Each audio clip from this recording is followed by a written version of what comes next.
എന്താ ചേട്ടാ കരഞ്ഞോണ്ടിരിക്കണ? ഒന്നുമില്ല. എന്താ കളിക്കിടയിൽ എന്താ ജനിക്കെന്താ സംഭവിച്ചേ? കളിക്കുന്നതിന്റെ ഇടയില് എനിക്ക് സംഭവിച്ചു എന്ന് പറഞ്ഞു കഴിഞ്ഞാ, ഞങ്ങള് കളിച്ചോണ്ടിരിക്കായിരുന്നു. ഒരുവിധം കളി നിർത്താറായി, ഇരുട്ടാവാറായി. അതിന്റെ ഇടയില് ബോള് തെറിച്ച് അടുത്ത തൊടിയിലേക്ക് പോയി. അപ്പൊ ജനി ഗോളി നിൽക്കുമായിരുന്നു. ബോൾ എടുക്കാൻ പോയപ്പോ ഞാൻ ചോദിച്ചു, എടാ ഞാൻ പോണോ ബോൾ എടുക്കാൻ ഞാൻ ചോദിച്ചു. തൊടിയിലാണെങ്കിൽ നിറച്ച് പുല്ലും കാടും ഒക്കെ പിടിച്ചു കിടക്കണ തൊടിയാ. അവന്റെ കാലിലാണെങ്കിൽ ബൂട്ടും ഇല്ല. ഞാൻ പോണെന്ന് ചോദിച്ചു. എന്റെ കാലിൽ ബൂട്ടുണ്ടല്ല, ഞാൻ പോണോ ജനി? അല്ല മനസ്സിലായിട്ടാ, ഞാൻ പോയിക്കോളാന്ന് അവൻ പറഞ്ഞു കേട്ടാ. അവൻ ബോള് കുറച്ചു നേരം തെരഞ്ഞപ്പോ ബോള് കിട്ടിയവന്. അവൻ ബോളും കൂടെ എടുത്ത് എറിഞ്ഞു. പക്ഷെ എന്തോ ഒരു ശബ്ദം അവൻ ഉണ്ടാക്കിയ പോലെ ഞങ്ങക്ക് തോന്നി. അതില്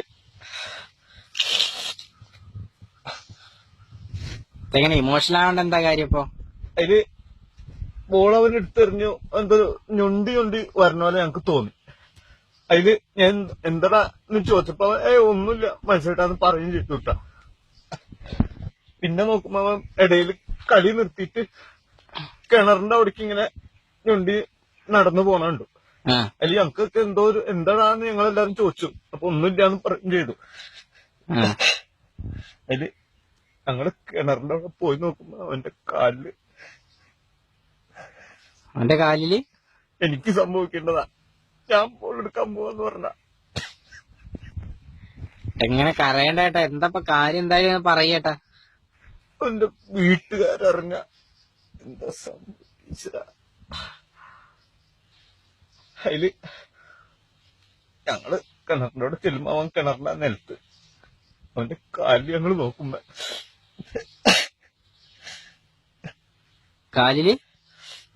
അവന്റെ കാലില് ഞങ്ങള് നോക്കുമ്പോ അവന്റെ കാലില് എങ്ങനെ കരയേണ്ടെന്ന കാര്യം പറയട്ടെ. എനിക്ക് സംഭവിക്കണ്ട. ഞങ്ങൾ നോക്കുമ്പോ എന്റെ കാലില് കേട്ട ചവിട്ടിട്ട് ഏത് പണ്ടാർക്കും ഇപ്പോഴാ ബോൾ എടുക്കാൻ പോണ തൊടിയില് തൂറിറക്കണേ.